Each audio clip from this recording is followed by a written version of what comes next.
Best part about drones is you never have to put yourself at risk. Just find a nice shady spot.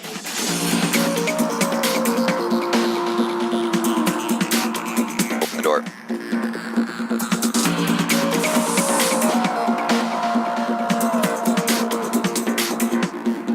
From another intercom, Dr. Holmes continues.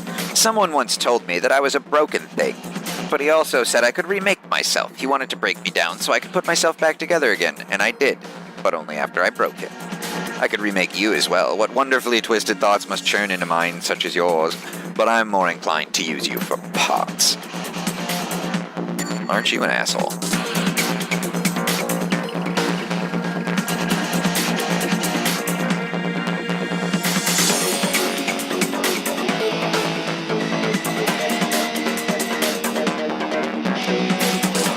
Ah! Oh, he's big.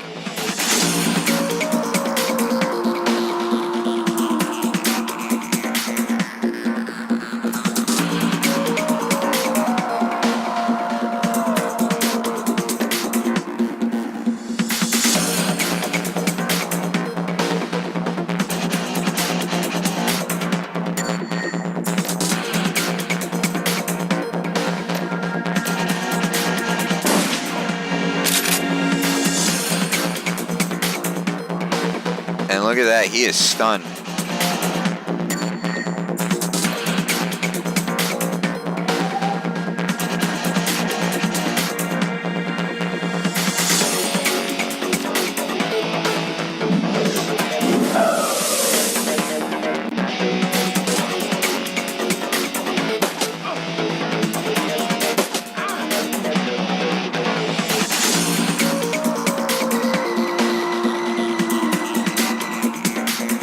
Who the hell gave these patients fucking shotguns and shit?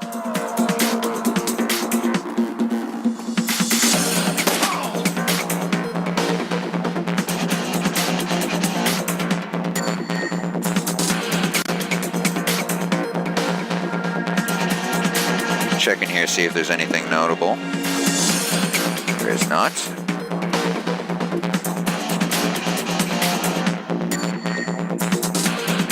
Pop you in the doorway here.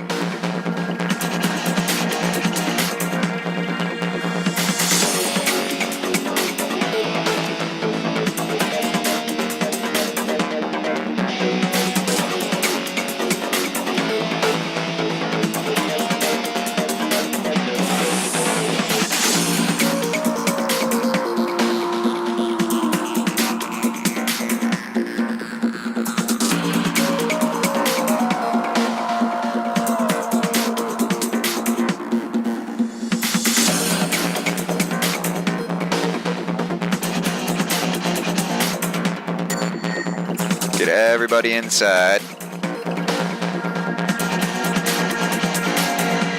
Robot Doctor can chill over here.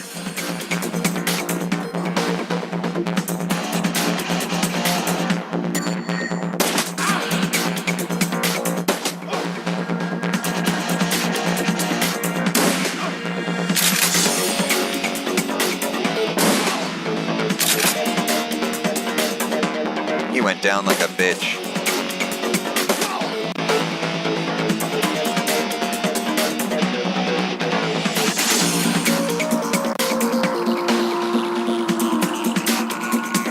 By all means. Come, you have proven yourself a truly fine specimen. I can think of 100 uses for such as you. Just pop this right over here.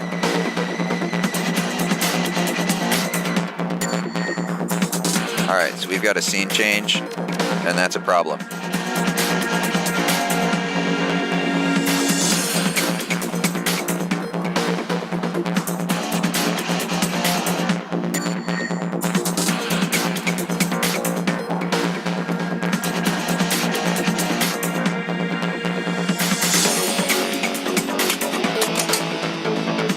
Everybody reloads.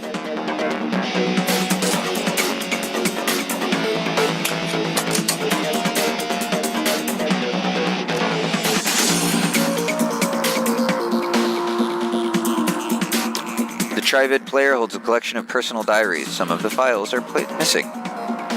Insert playback Trio 1. Got some cutout chips in last week. Tried them out on the patients with violent flashbacks, hoping it would at least mellow them out some. It was like night and day. Once the chip was installed, all their psychotic brake triggers were blocked. Mrs. Yuskin has gone 4 days without attacking the staff or herself. In today's interview, Ms. Yuskin told me she hated her legs. She said they were stumpy, unattractive. I haven't done a transplant in years, but I offered to get her new legs. Her face lit up like it was Christmas. At least her cutout can block out the surgery and painful recovery process. Put in an order at the organ grinders to see if they can send me anything leggy. Maybe I'll get some elf legs in and see how she likes them. I was walking to the organ grinders downtown, and there was some kind of event happening at Mega Media. They had a puppet there from Maria Mercurial's label with a Personifix chip installed, making her an exact doppelganger. They were just using her to hawk some SimSense re-release of a Mercurial live show, but it gave me an idea. The cutouts, the body modifications, and my healthy supply of patience. I'm perfectly set up to be a Bunraku fixer. If I can find a supplier for Personifix chips, I can sell full-service Bunraku, even program the behavior trees. Found a buyer for the first Bunraku. A man in the Barrens offered me 20,000 nuyen for the female troll I've been modifying. He likes them big, he says. All that's left is to arrange delivery. He says he can put me in touch with some more buyers if I'll accommodate special orders. The morons' lives are already over anyway. The least they could do is line my pockets. You sick bastard. Whoa, wait.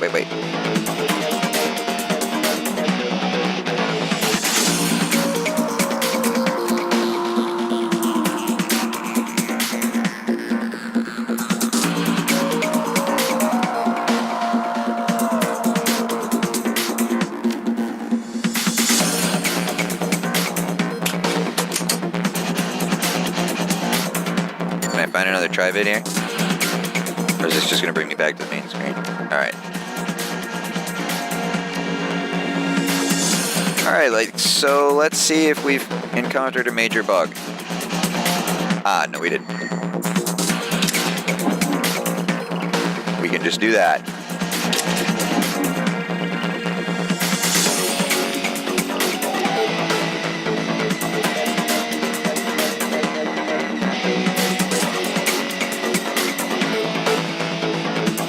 Alright, so now you just gotta catch up.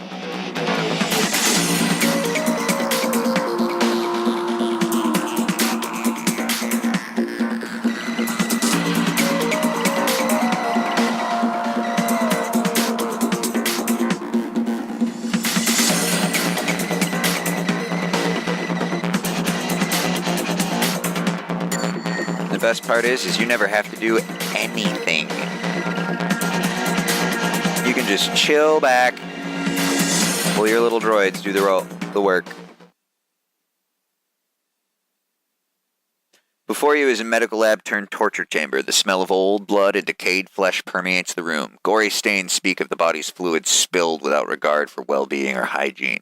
There are bodies, probably former patients, trapped in hideous machines enduring horrific experiments. The subjects you can see all appear dead. Any that aren't, you must wish they were. You've chased Holmes to his lair. Just as his face reveals an ugly soul, so does his safe haven, it would seem. Holmes, Silas, the Emerald City Ripper. This elf is a monster beyond compare. It's time to end this.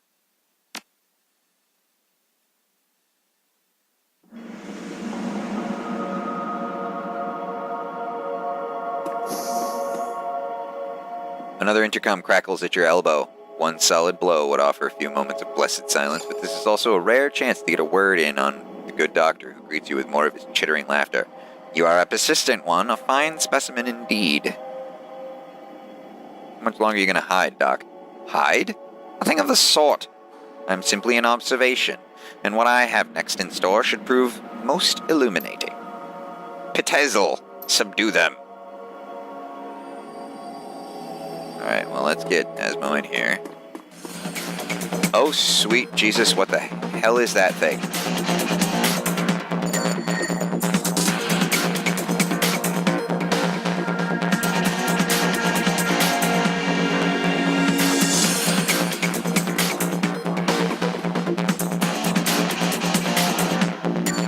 Hide in the corner.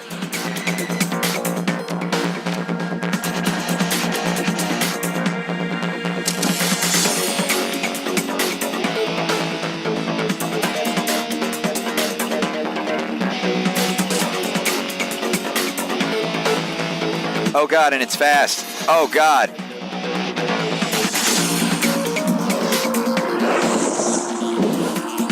Okay, this is not good.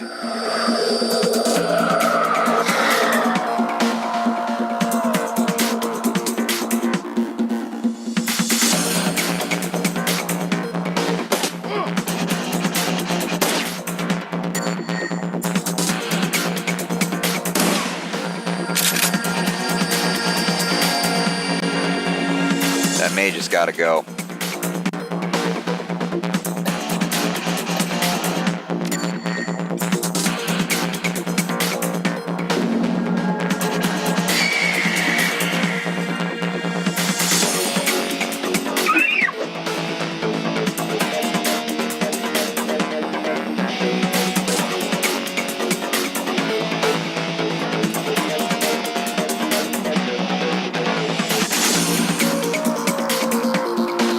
Right, it's this way.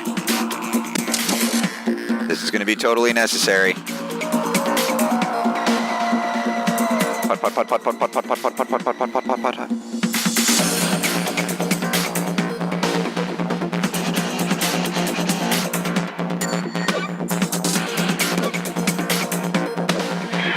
Holy shit!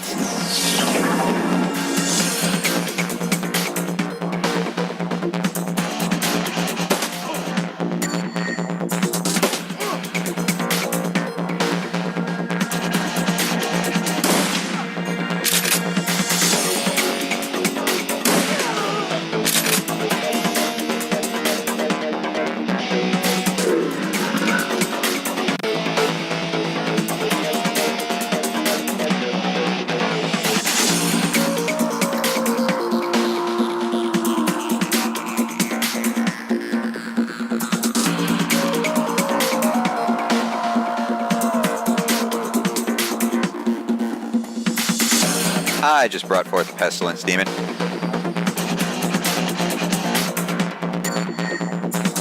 And that is lovely.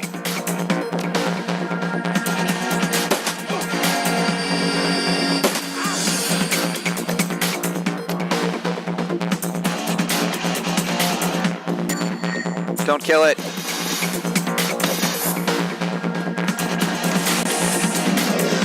Did you do anything right, Pietzel? Ah.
I'd like to shoot her with that.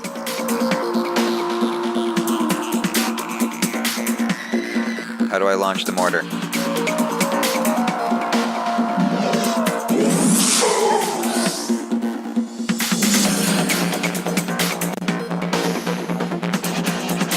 That's kind of okay. He served his purpose. We will mark the target.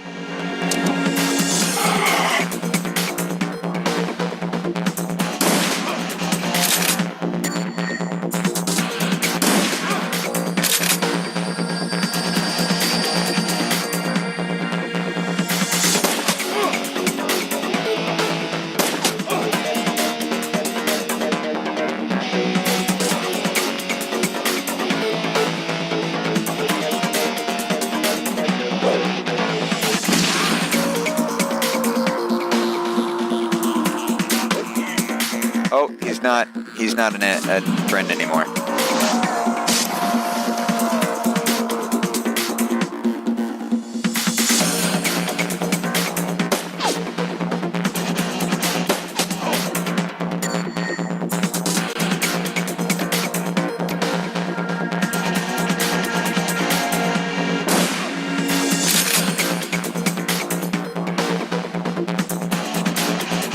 Dire need.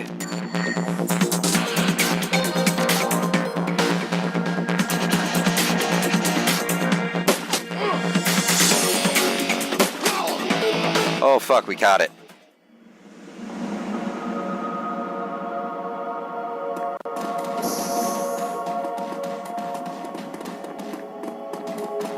Well, I got a little nervous that was not going to end well.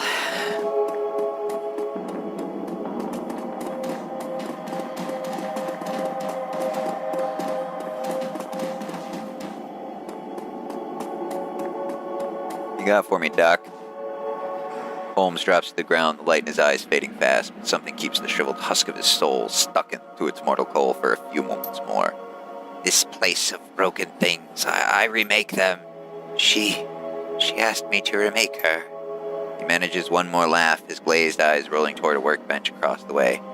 She was playing both of us. Your experience has increased your ability to operate in dangerous situations. I get 3 action points now.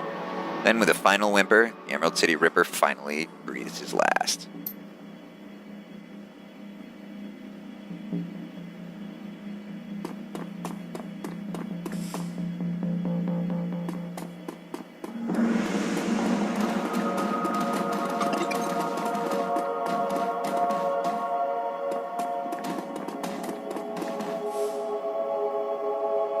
Holmes' workbench falls somewhere between coroner's slab and medieval torture device. It is decorated in the many colors of death and littered with the instruments of the trade. To one side there is a leather-bound journal stuffed with uneven pages. To the other is a poxsec in its small security screen still glowing. Wow. Beneath the bench is a rolled sheet of papers held close with the tied length of surgical tubing. Let's investigate the workspace first. The bench has clearly played host to numerous bodies over its lifetime. It includes limb restraints as well as skeletal traction mechanisms. At this table, Holmes likely dismembered bodies or quite possibly put them back together. The tackiness of the blood suggests it has been used relatively recently. Look at the poxsec. Holmes is still logged in, granting you access to his currently loaded files. Prominent among them is a hospital report from a donor program. It lists the organs beside the names and vital statistics of the recipients. Your eye catches Sam Watt's name beside the entry for liver. Also on the list are the Ripper's other known victims, along with several others who may have shared in the same fate. There is also a large sum of Nuyen, which can be easily transferred to your account, and is. Leafing through the pages, you find a few intelligible entries. Holmes may not have been a real doctor, but his handwriting certainly fits the stereotype. Stuffed in the last few pages is a copy of a disinterment order from a local cemetery with the grave's occupant marked Melinda Watts. Watt. Unfurling the large sheet of paper, you discover a diagram of the female form, rendered to an impressive level of detail. It appears to be the blueprint for making Holmes' very own monster. Oh, wow.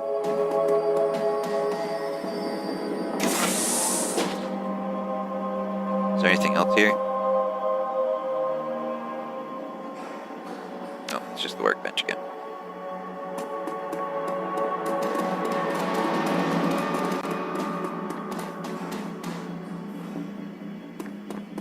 Hi there.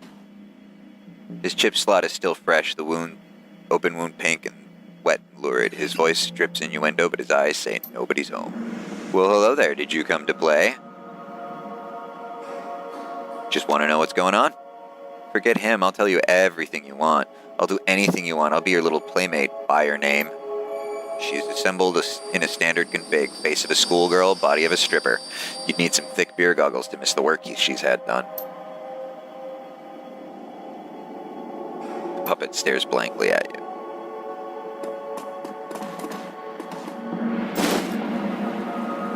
Personifix Chip Wiper.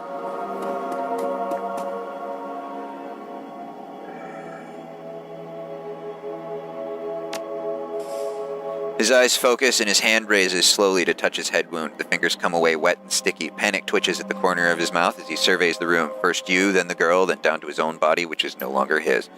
Sweet Jesus, what did he do? What am I? He begins weeping, his body racked in great, unconsolable, heavy sobs. Can I help her? No. Alright, I guess I'll just ditch then.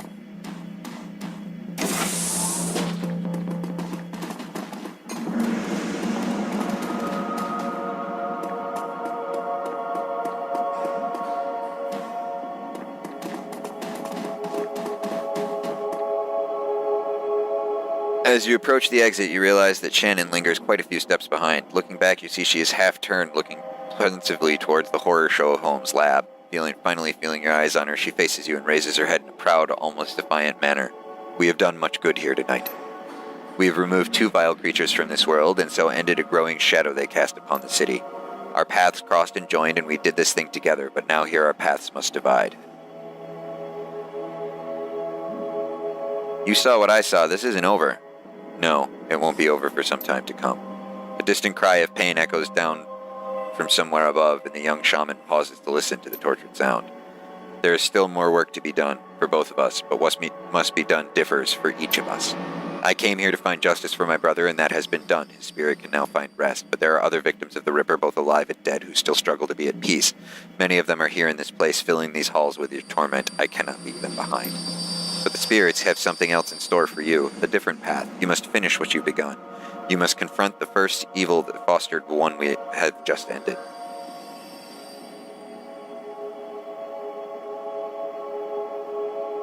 I can respect that. Thank you. Thank you for everything. Because of you, my brother's killer has met swift justice, and because of the only sort of such a man as Holmes deserved, death. I will now set to the task of healing those he has left behind. For every madman we faced here tonight, there are a dozen innocent souls crying out in need. The spirits of the departed will also need help in passing, or else I fear they may become like those we met in the hangar. They all deserve my help. And what about Lone Star? You know they're coming. When they enter that room back there, they will have no thought other than the thoughts of promotion. With the Ripper in hand, my brother will be forgotten, along with the other victims, but so too will I. They will not be a problem. Whether that's true or not, Shannon's confidence, the very presence of seem capable of making it true. Good luck to you, Asmo. I hope you can find the same justice to your friend that I found for my brother. Good luck. Good luck, Shannon. Well, the ride back to the Seamstresses Union is quiet compared to the pandemonium left behind at the Mercy Mental Hospital. Lone Star squad cars pass you on the road, sirens blaring, no doubt in response to the aftermath of your showdown with the late Dr. Henry Holmes, the Emerald City Ripper, the man who violently repossessed the internal organs of Sam and Jessica's mother, Melinda Watts. That's backwards. He's rebuilding Melinda, and although the killer is dead and his grip on the city is broken, it's clear he wasn't working alone. There are some loose ends aching to be tied. The taxi turns onto Redmond Way, cruising past now familiar landmarks until the Seamstresses Union, and all its decadent, seedy glory, materializes between the swipes of its overworked windshield wipers. Time to evaluate your next move. The Union is quiet this afternoon. The salarymen and wage slaves haven't migrated from nearby offices and suburbs and dabbled in the exotic yet. Okay, we're going to pause here momentarily. And, I mean, it's going to be less than an instant for you guys, but for me, it's going to be a few more than that. I'll be right back. All right, having eaten so that I'm not going to die, let's move on, shall we? What do you got for me, Johnny? Johnny Clean is talking with Cherry Bomb and Ms. Kubota when you walk up. We were just talking about you. I prefer to not be talked about. And the Emerald City Ripper. Ironic that you tracked the serial killer to a mental hospital. Johnny Clean told us you were going, oh my. We have been waiting for you to return. Thought you knew better than that, Johnny. He frowns and nods. You're right. I should have kept my mouth shut. I should have known better. It's just that we have a personal stake in the Ripper murders. We each have our reasons for wanting the killer found. Sam was a regular here, and his loss has been felt regardless of his shortcomings. The whole sprawl has been shaken by these killings as well, the randomness of them. No one knows if they will be next or what the killer might take from them. I admit that the killings have hampered business as well. I'm sorry, but it's true. It does not help that Sam's body was found down the street from here. Even my regular customers have been loath to venture out with a killer on the loose. Now tell us, Omai, did you find the person responsible for the Ripper murders? The person responsible? No. The killer? Yes. We're not exactly on the mountain. Yeah, let's go with that. I don't understand. Are you saying the killer wasn't responsible for his own actions? That sounds more complicated than I suspected.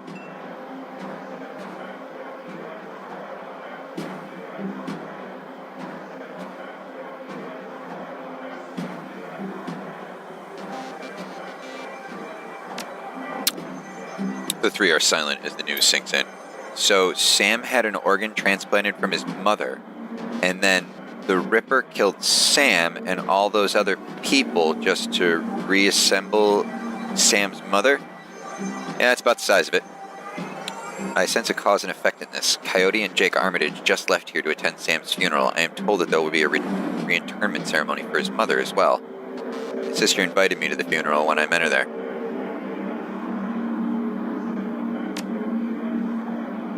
Think his sister Jessica had something to do with it? Hang on. I saw Sam's sister when she was here the other day. She was as corp as they come, but I can't imagine a lady like that behind a series of murders.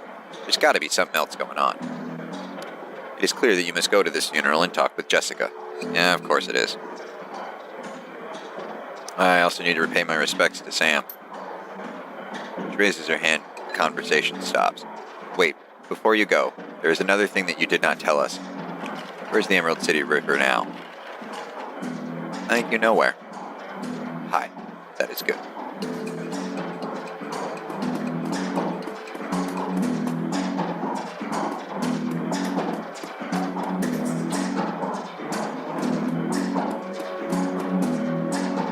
Alright, let's head back here and see what we got. Clue! What do you got for me today, Clue? Got any good intel? I get the feeling that you're the one carrying the intel these days. Word around here is that you were closing in on the Ripper when you last left. Dare I ask how he left? How that went? You won't be a problem anymore. I hope that means what I think it means. And yet your shoulders are no more relaxed. You still survey the room like a man who has yet to return from war. This isn't over, is it? There's been some complications. I was hoping this would soon be behind us all. The Barrens has a short memory, but for wounds such as these, it makes an exception. To see this prolonged, I fear for how it may forever change the landscape. Gangs have already started to take advantage of the chaos left in the Ripper's wake, and that only serves to destabilize what semblance of order there was, paving the way for megacorps to make land grabs and push the poor sinless further into the fringes where the dangers are the greatest. Sooner or later, even the Union could be threatened. Good thing the Union's got you, then. Good thing we got each other. Take care. Yeah, I like him. Blue's a good guy.